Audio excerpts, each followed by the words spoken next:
Rahman ve Rahim bo'lgan Allohning ismi bilan boshlayman. Ramazon maktublari 14-qism. Bugunimgi savol.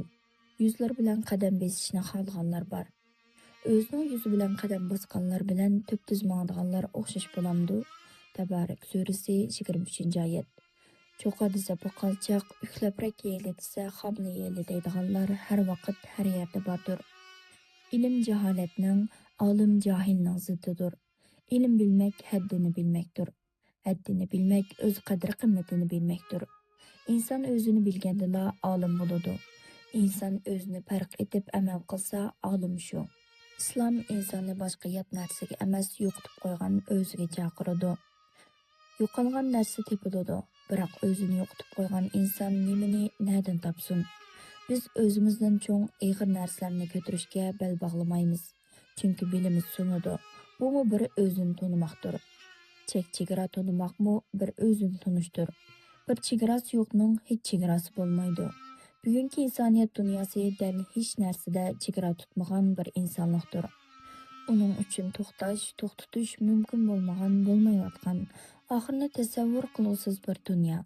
Had hududi yo'q, haddini bilmagan bir dünya.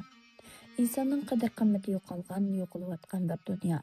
Peygamberimizden deyindek dolar ve dinarның bendilerge vay. Ular halak bolsun. Buxari hadisi. Haddini bilmek, qadrini bilmek degan tuq sözün beşida. Undaqda eng başta bizge muhim bolgan tevhidmu mutlaq hürriyet teşebbüsü bulup, Allah'tan başqaga secde qilmaslik, egilmaslik, kul bolmaslik, kul qilmaslik demektir. Bu dal hürriyetning çoqusudur. Allah'ның maqsidi dal şundaq bir hür insan yasab çıkmaktur. Bu manada İslam bir hürriyet doğulurudur. Peygamberler bolsa, o alemlerinin bayraktarlarıdır. Ularning hammasining şuari sizlarga uningdan boshqasi bo'lmagan ibodatga loyiq bo'lgan yegona Allohga qulchilik qilinglar degandan iboratdir. U ilahlar tosh bo'lsin, payg'ambar bo'lsin, avliyolar bo'lsin, mazoyi mashoyixlar bo'lsin, havoyi havas bo'lsin. Pul, dollar, kiyim-kechak, moda ve yoki cho'lponlar ve boshqalar bo'lsin. Allohga qul bo'lmagan, Allohdan boshqa har narsaga qul bo'ladi. Yoki yana Allohga qulchilik qilgan, uningdan boshqasiga qullikqa rozi bo'lmaydi. Bu dal Allohning koinotni yaratishdagi g'oyasidir. Alloh mundaq deydi: "Men inson va jinlarni faqatla menga qulchilik qilish uchun yaratdim." Zariyat 56-oyat. Tanrılar köp bolğanida insanlık, adamlik ve onun qadri qimmati azıydı. Qadri yo'q bo'lib, xaruzarlıqqa yuzlanadi. Bundaq bo'lish şirik ve müşriklik aqlga, mantiqiga, irodaga ihonatdir. Fitrat ve tabiatga xiyonatdir. Bunun eng oxirgi natijasi insoniyatga vahshat ve ig'ir jinoyatlar elib keladi. Bugun dunyoda 3200 dan ortiq atalmış Tanrı mavjuddir. İslamның şuarı bolğan bir Allah'tan başqa ilahi ma'bud haq yo'qdir demek, insanның qalb dünyasını qul qilgan barliq tanrılar yo'qolsun demektir. Sizlarga Allah'tan başqa bir veli ve bir şafi, şafaatçi yo'qdir. Buningdan vaz almamsizlar. Secde 4-oyat. Mening Rabbim sıratul mustaqimdadir. Hud surasi 56-oyat. Ey bandalarim, bizni to'p-to'g'ri yo'lga yetakligin danglar.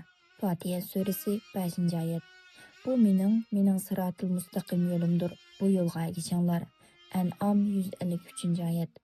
Bu ayetler bizni şafaatçisiz, velisiz, vasıtsız bir cemiyet qurishga buyurmoqda. Veli bar, şafaatçi bar degan bir jamiyatda adolatdan so'z etish mumkin bo'lmaydi. Chunki har birining qutqazuvchisi, velisi yo'lanchiga bar emas bu. Vaqti kelsa ularni qutqizadi deb ishonadi va jinoiy qilmishdan yanmaydi. Davrning realligidan ilhom elib, Qur'onni so'zlatishimiz va hakam qilishimiz kerak. Ba'zida inson deydiki, Alloh menga nima qilar, Alloh derki inson menga qilar. Undaqda Alloh bizning uningga nima qilishimizni kutadi. Allohga yordam qilsanglar, Alloh sizlarga yordam qiladi. Meni xotirla, men seni xotirlayman. Menga shukr qil, ziyoda qilaman. Meni unutma, men seni unutmayman. Ular azdi, Alloh ularga azg'unlik tamg'urdi. Degandek ayetler bizge bolgan Allah'ның merhamet planının mahsuludur. Bu ayetlerinin hiçbiri de ey kulum sen oltur men başlay demeydi. Lekin aksicha, har bir amaliy harakat sen tarafdan, sen bilan boshlansunki, men sana natija yarataman deydi. Har ishning boshlanishi insondan boshlanadi. İnson boshlaydi, Alloh natijasini beradi. İnson tilaydi, Alloh beradi. İnson duo qiladi, Alloh ijobat qiladi. İnson so'raydi, Alloh beradi. İnson tavba orqali kechirim so'raydi, Alloh mag'firat qiladi. İnson zikr qiladi, Alloh uni zikr qiladi. İnson shukr qiladi, Alloh ziyoda qiladi. Mana bular Alloh bilan inson orasidagi uzilmas, bitmas, tugmas zanjirsimon aloqalardir. Demakki, bizdan boshlanadi barliq qulluq va qulchilik aloqalari, ibodat va ubudiyat namunalari.